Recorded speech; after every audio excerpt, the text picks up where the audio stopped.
Oil theft and pipeline vandalism have existed in Nigeria for years. But in recent times, the problem has taken an alarming proportion, with Nigeria's crude oil production slumming to as low as 900,000 barrels per day in September last year. Beyond its negative economic impact and national security implications, national oil companies operating in the country also share from the loss, raising greater concerns among many stakeholders. Before now, several layers of security arrangements and special units have been set up by the federal government under various names, but the problem had persisted. President Bola Ahmed Tinubu is not resting on his oars. Hence, he has been commended on his determination to continue providing enabling environment for oil operations to continue uninterrupted. The Nigerian National Petroleum Company Limited, NNPCL, is said to have facilitated the signing of back-channel contracts for the protection of the pipelines and other assets. There are growing concerns that local content must assume a dominant position to ensure that all sections of the community are integrated into protection of oil installations and pipeline surveillance. The Odwa Nationalist Coalition, ONAC, are leading the call for extension of oil pipeline surveillance to local contents where indigenous persons are allowed to provide the needed protection to oil pipelines in their locality.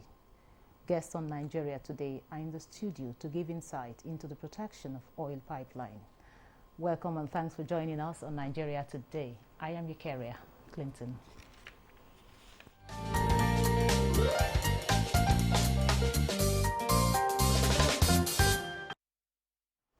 Now, joining us in the studio to discuss protection of oil pipeline is the Secretary, Niger Delta Coastal Vanguard, Chief Ajiroba Lucky Joseph.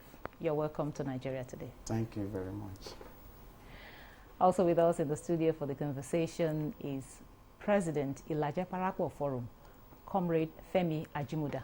It's a pleasure to have you on the program. I'll start with you, Chief Ajiroba. Now, tell us, what do you think about the level of oil theft and the pipeline vandalism in Niger Delta, of course, in Nigeria? Thank you so much. I will start by congratulating Ashwaju for his success and the Supreme Court. Let me start by that. And going by the question thrown to me, oil theft has gone a long way. In fact, I can liken it to be like cancer. It's one of to our economy in Nigeria.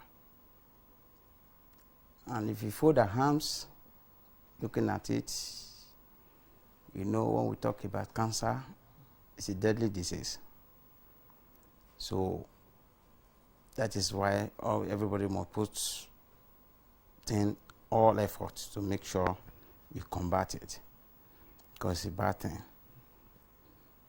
It affects us in so many ways, economical wise, you know, the survival of the people of the region where the oil is being exploited, you know.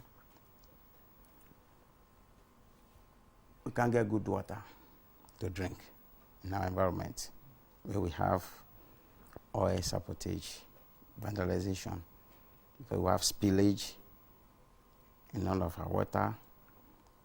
And the source of livelihood of our people in the Riverina area, talked about the Niger Delta as a whole before the discovery of the oil, is fishing. So when we have oil spillage due to, you know, pipeline vandalism, our people cannot even have 3 square meals because when you go to the river, there's no fish. Oh, okay. So that I'll still come back to you. So thank you so much. Chief Ajiroba. Now, we're going to Comrade Femi. Femi, you are the president of the Ilaje Parapọ̀ Forum. Of course, you deal directly with the community. You've been in this community. You tell us more as a member of one of the communities in the Niger Delta that, of course, have been affected by this oil theft and the pipeline vandalism. Tell us, what is the impact of these activities in your communities and people living within the community? What has been the impact? Thank you very much for your questions. Oil welfare discovered, let me say this as a student of history. Oil welfare discovered in Arome in Nigeria in 1908 by the German British Corporation. It was the First World War in 1914 that stopped the explorations of the oil before the Olobere in 1956. But what we have witnessed in Nigeria today is different from what we have witnessed years back before the oil explorations. In Nigeria today, more than 40 communities are inside the deep sea today. My own grandfather's house is inside the deep sea today because of oil explorations. Today, 2/3 of Nigeria communities are already inside the deep sea because of these oil activities. You know, the water is not good for drinking. The water is not, is even the oil pollution is even affecting the children over there. You see them every 3 days, they visited the hospital for one disease and the other. You know, it has been a very terrible situations in the Niger Delta. And Ondo State is the 5th oil producing state in Nigeria. And it was only Nigeria local government, who is an oil producing local government in the whole state, that qualified, that make it to qualify Ondo State as oil producing state today. And what we have there today is a very serious thing, that the land is not fertile, the water is not drinkable, there is no road, there is no electricity, nothing. And we are surviving by the mercies of God. Okay. Now, Chief Ajiroba, now he's told us the impact it has on the community and, of course, the people and how it has, devastated the lands and the waters. So what role have you played as a community, as an organization, to ensure that we stop this oil theft in your area? Thank you so much. Over the past, as a group and as a community people, peace-loving people, we'll be taking a lot of steps. Why government gave some people contracts to man, illegal activities all over, they came to us for support and be engaged with some of them to put a stop to oil theft, which we have fact and figure and everything we can show if time permits. So we've been a very peaceful, peace-loving people, and we want our environment to be free of all these things so that people can live like other people should live, So those are the things we'll be doing. We're participating better in electioneering period and election period and all the rest. So we'll be putting our listen, and we'll pray that this government will at least assist us so that we can do more for the environment and Nigeria as a whole. Okay, comrade, now he has mentioned what you are doing as a people. So what do you think the government should do to ensure that we stop this oil theft? I think the best thing the government should do is employ the ex-militant to be in charge of the pipelines. Those people are there, they are not employed, they are not engaged. You can't bring somebody from all the way from Akwa Ibom to come and secure pipelines in Ondo State. Ondo State have the longest coastal line from Lagos, from Ondo State to Bayelsa. Allow the indigenes of that area to be in charge of those pipelines.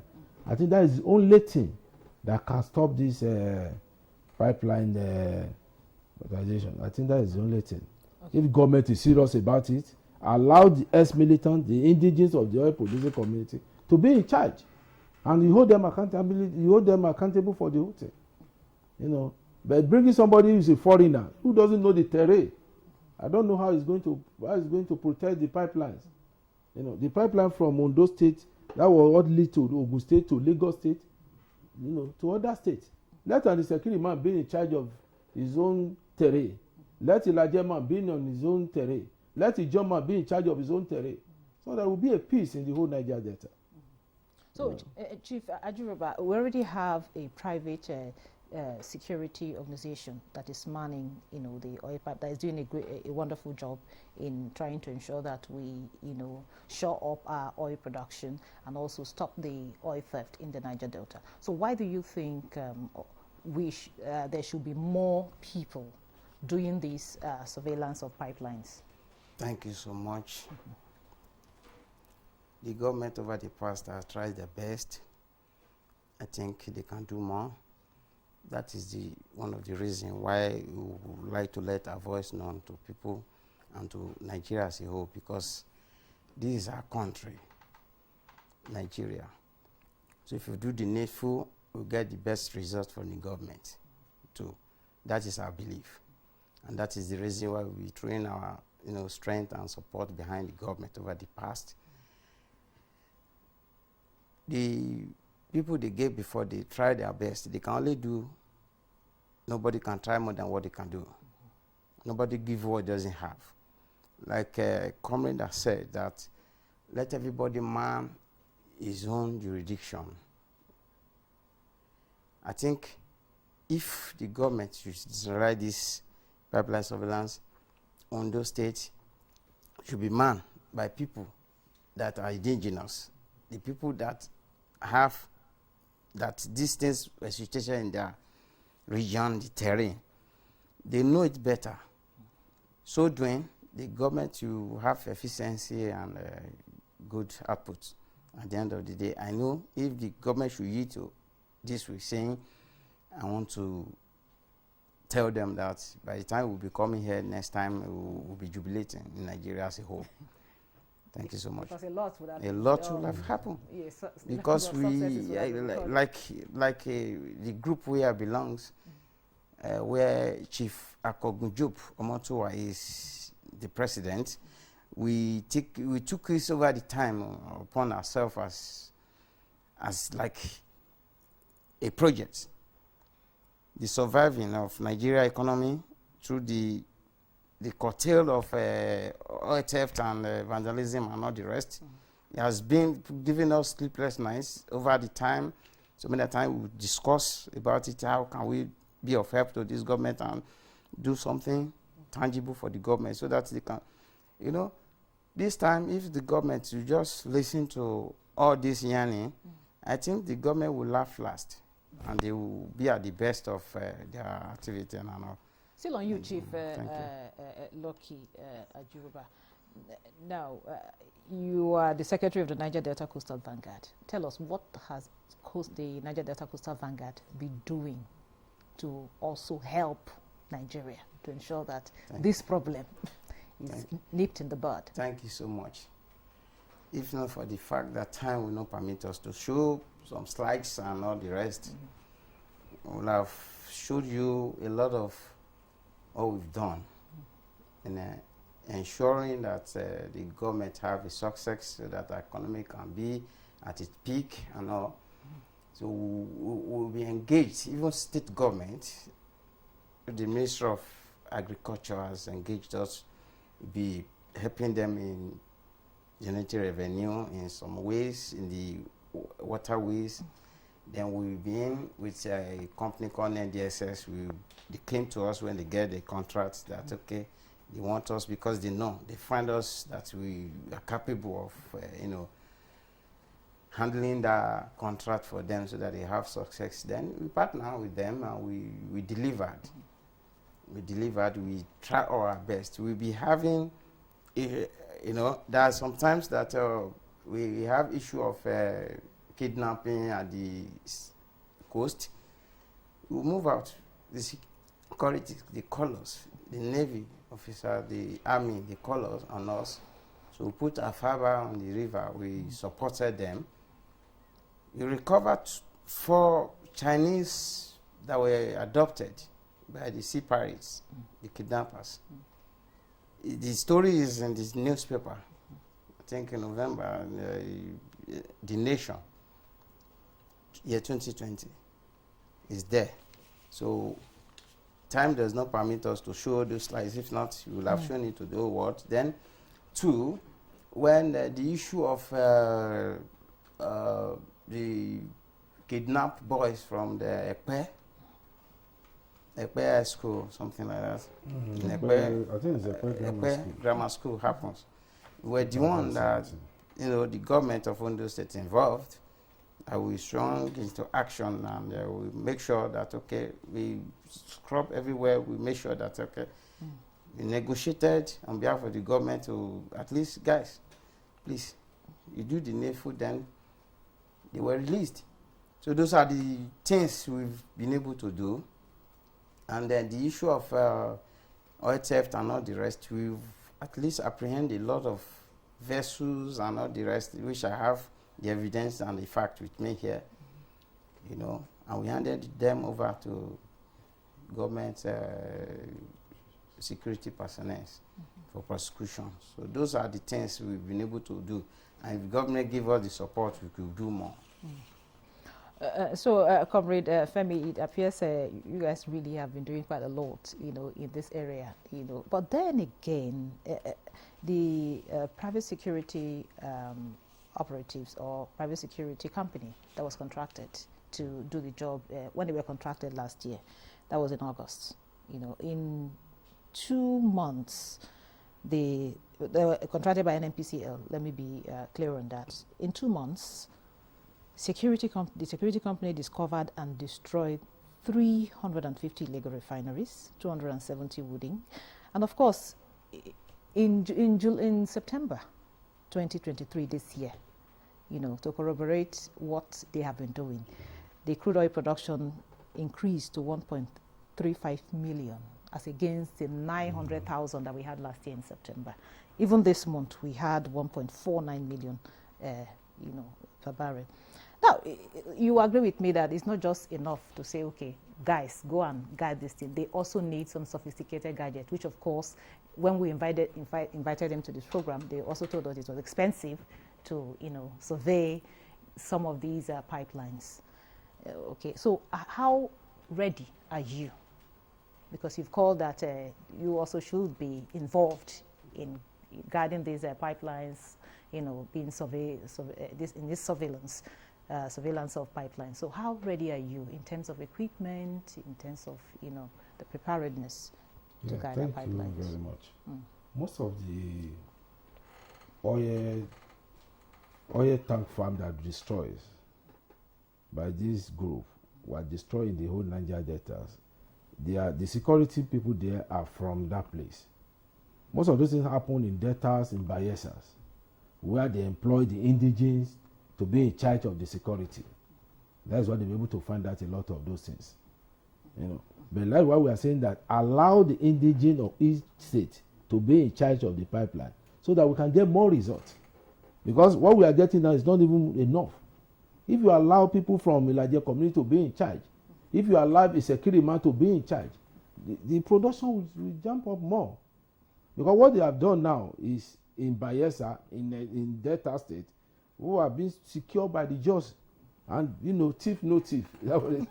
Let me use that language. So that's why I'm asking the government that, allow the indigent of oil producing state to be in charge so that we can get out of these things. And when you talk about the technology, it's a gradual thing. If the government allow the indigent to be in charge, even sometimes security can fail. But the man will not fail. Maybe government will be on spot. They will be there because they know that once this thing is not stopped, they are going to pay for it.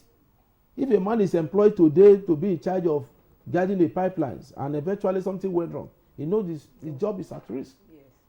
And you will not want that. That's why the most of what they done in Niger Delta today destroys all these wells as illegal bunkering is because they employ the indigenous there. What of other people that they don't employ indigenous in other states? What is happening there? It's not. Like now, in Nigeria we have a seawater, we have fresh water. You know, an average job man cannot go inside the deep sea. Like Elijah, who can go extra about 20 kilometers away from the French and see what is happening there. Because they are used to it. So bring an Nigerian man to go and be in charge of oil well in Nigeria to be secure the pipelines. It's not going to work. Because Nigerian man will be afraid to go inside the deep sea. That's why allow the Nigeria people to be in charge. And this will solve a lot of problems. Because even apart from the technology, we can stop this thing. I said something, thief no thief. You know, they know the route, they know everywhere. We have the creeks. We have about 346 communities in Nigeria. Out of the 342 communities, more than 50 of these communities are already inside the deep sea. Okay, I would really want you to just pipe low on the Ijaw you're mentioning. No. Ijaws are our brothers. We don't have any issue with them. They are very good people. Good. They are very hardworking. Mm-hmm. You know what we are saying is that and it's very difficult for an Ijaw man to know my terrain, and it's very difficult for the Elijah man to know the terrain of Ijaw people. Okay. You know what we are saying is that we have a boundary. We have been living in peace. We don't have a problem with Ijaw man. You know. The man that was given the contract the other time, Topolo, is a very nice person. But what we are saying is engage indigenes to be in charge too, so that this production can get up more than what we are expecting now.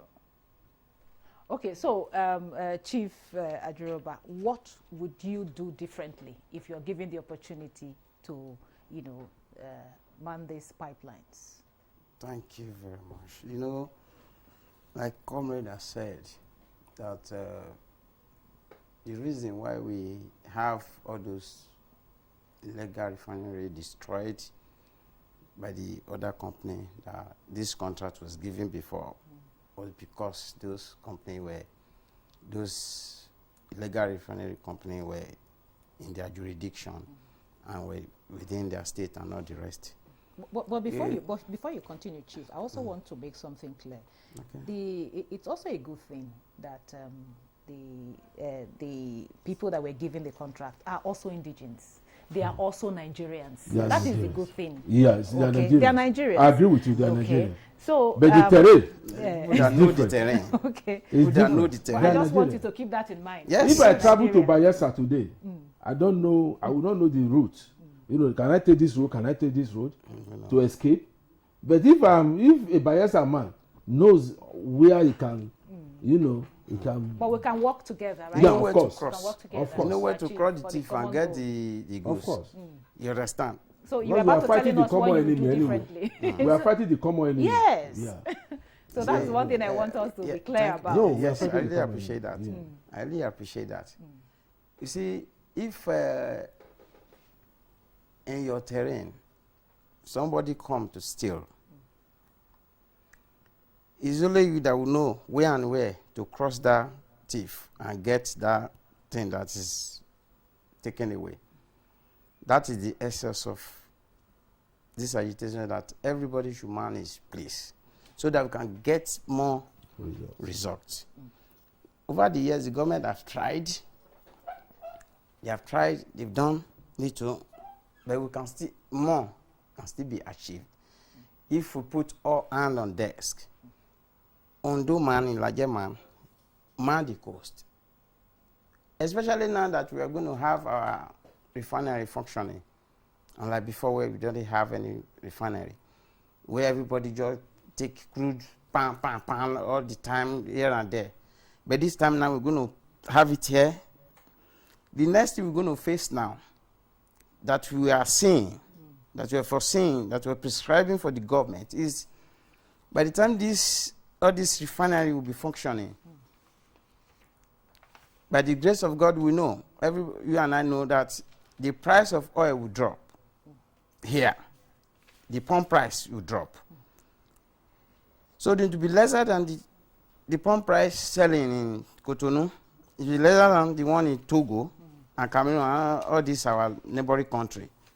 So how do we curtail these people smuggling it outside. That is the excess of what we're talking about. Oh, that's good. We were talking to the government so that they will know that we know what we are talking about. Oh. We know the job we want to do for the government. So those are the things we want to do. Those are the work we want to do for government. And we have our plans. We are not working locally. We have international companies and all the rest that will partner with us in supplying us gadgets and all the rest that we use in putting all this to a stop. Thank you so much. I want to say something about I'm sorry. We are out of time. Topolo have done a lot of job. Yes. That's right. Yes, right. You know, they have done a lot of wonderful. Thank you very much. Maybe you'll come back next time to tell us more about it. Forest, that's just it. Thank you. Thank you very much. That's been Nigeria Today. I would like to appreciate Chief Ajuroba Lucky Joseph, the Secretary, Niger Delta Coastal Vanguard, for being part of the program. Thank you so much for being part of this program. And also a very big thank you to the President Elijah Parakpo Forum, Comrade Femi Ajimuda. Thank you so much for your thoughts and your contribution. And thank you for being part of Nigeria Today. Don't forget the program airs weekday at 7:30 p.m. on NTA News 24. You can also watch these and other episodes on www.youtube.com/NTA News 24 Hub. I am Eukaria Clinton. See you tomorrow.